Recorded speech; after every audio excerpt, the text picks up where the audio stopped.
Hello, this is Love Those Locks. We are back with another video. If you are new here, you are welcome. If you're a returning subscriber, you're very welcome as well.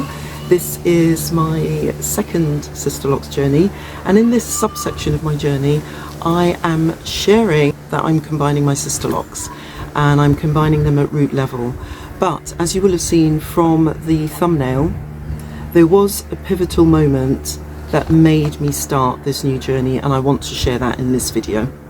But before I go on, I just want to say that this video is in no way, shape or form meant as a criticism of locticians or of what they do and how they do it, because I'm aware that there is a craft to maintaining, establishing Sisterlocks, and certainly for the locticians based here in England where I'm based, they will have travelled to the States to do the training, and you know, it is a labour intensive piece of work to do on an ongoing basis over the years, but also it's a business, they're running a business. But what I am about in this video is about us advocating for ourselves, and I am using my own journey and my own experience to just shine a light on this, but it is my own experience which may differ completely from yours. So I just want to say that, get it out of the way, and now we can get on with it.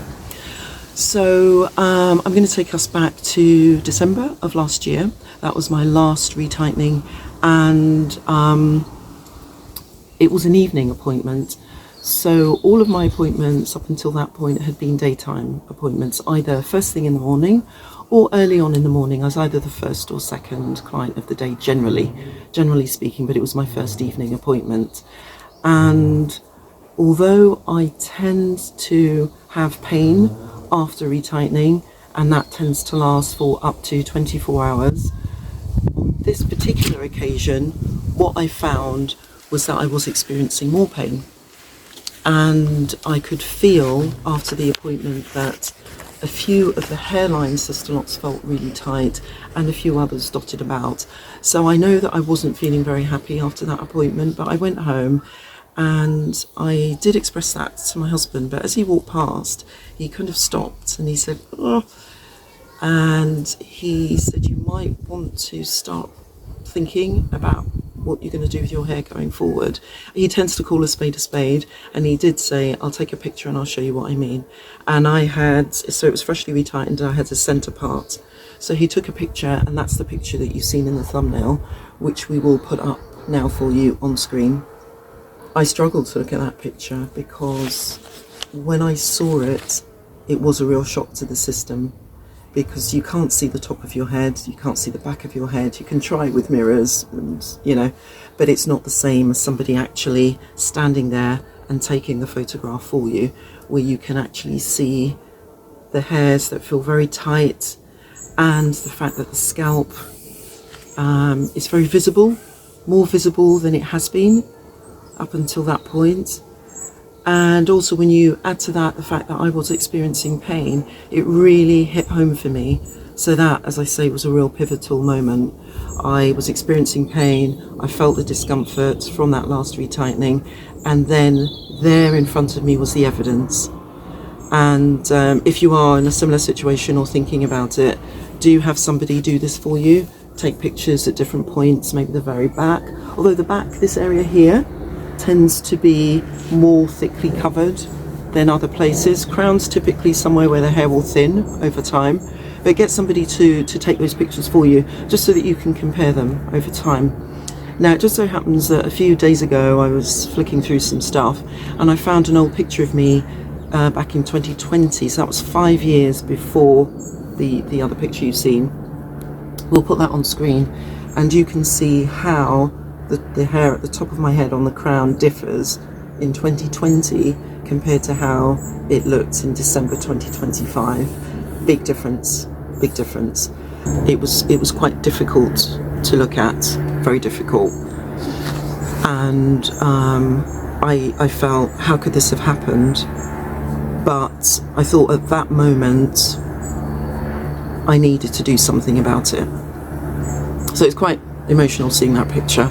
And what it did do for me though is it made me want to take immediate action, and you know, that's exactly what I did.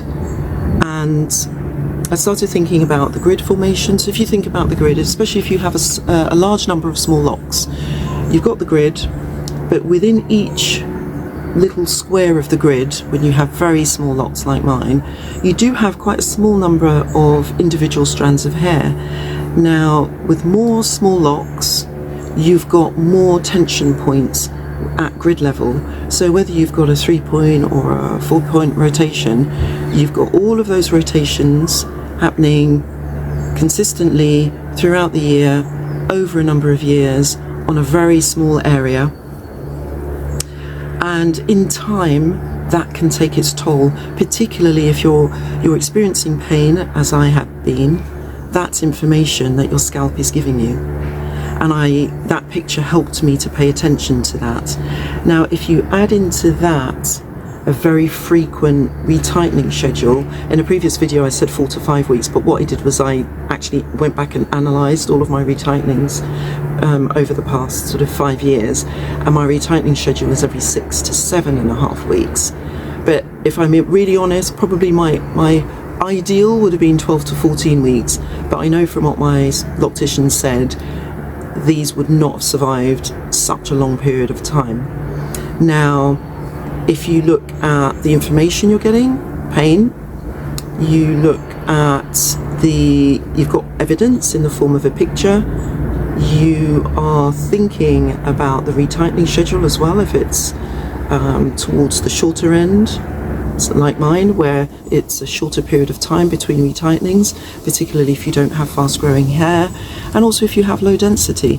All of these things play a factor, and also over time our hair does thin, and there are parts of the hair that are prone to becoming thinner quicker. So the crown's one area, hairline's another. So these are all things, if you bring all of these things together, which is what I did once I had the evidence in the form of that picture, I wanted to take action. The other thing that happened was I switched to a new fitness watch last year, and this watch gives me an update at the end of the day, and it tells me whether I've had a balanced day, a relaxing day. But what it also does is it will tell me if I've had a stressful period, and the notifications flash up, and if you're not quick you'll miss them. And I noticed that it was telling me I was having stressful periods, and when I got to the notifications quick enough, I could see the time period of the stressful period, and those stressful periods related to my retightenings. And I know that when I'm sitting in the chair for the retightenings, I will literally sit like this, and then I'll be, sitting quite stiffly, and the loctician will say, come on, move your head, and then I'll be like that. So I was getting all this information, like my body, I'd sit in the chair and be tense. I'd have pain, I can hear a bee buzzing. I would have pain, as I say, for up to 24 hours. Sleeping the night after the retightenings was also tricky, because I don't sleep on my face, so I sleep on one side or the other or the back, and it was all painful. So with all of that information, plus the evidence of the photograph, I then took the decision to combine my Sisterlocks. Now that I've said all of that, I also want to say that I still love Sisterlocks. I love the look of them. I love the uniformity of them, the flexibility, although I'm not big on styling them, but the fact that you can wear them curly, they dry quickly when you wash them, lots and lots of benefits. But what I don't love is what I saw in that picture, and what that was telling me is that over time I could lose my hair, and even if the retightening schedules were extended a bit more, maybe I wouldn't have that picture that I had in December, but I might have a picture like that in 2 years' time, or 3 years' time, or 4 years' time. So in order to stop that trajectory altogether, I'm now on this new combining journey. As I say, let's see how it goes. What I do know is I have not experienced any pain since the last retightening after the 24-hour period. It's been great, and I can feel a lot of growth on all of them. Let's see if I can show you a couple here where you can see all the growth, which is brilliant.